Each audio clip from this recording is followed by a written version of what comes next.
For Ezio, since he's not an assassin at the beginning, I wanted to create this sense of even more brutality, even more viscerality into it, which is like you feel more the blade, you feel more that it's tough to assassinate someone. Real violence is brutal. You can't kill someone by just slashing at them with a sword.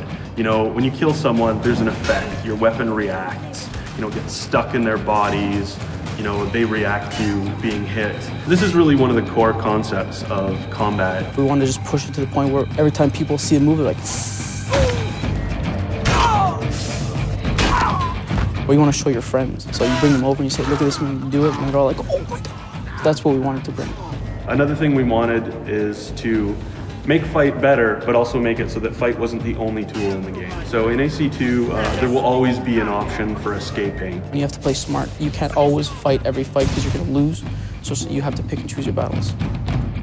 So there's going to be 3 guards archetypes in the game. The first one being the Brute. The Brute is going to be a huge challenge in terms of fighting. It's going to be strong. They are not very smart. They're your typical kind of big oafs. And they're very susceptible to sort of social gameplay. So you can blend, they'll never figure out that you're in a blend spot. Then we have the Seeker, the more paranoid type of guard, you know, the guy who's searching to see where Ezio is, and even like in Veil of Hate or in a group of people, he can say, oh, you're there. The third is the Agile, and the Agile is obviously against the free running. Not only is he good at catching you when you're free running, he can also do free running. The other thing that's really cool about the archetypes is that each one uses a special weapon. You can actually steal people's weapons now.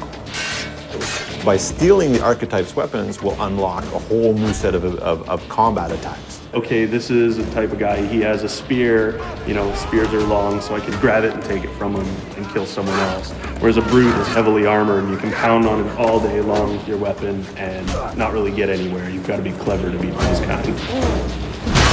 We made a technology that basically allows an AI to say, oh, okay, instead of just fleeing down a street, if I can capable, why not flee up a building or flee up a ladder or flee across free running elements or boats or whatever.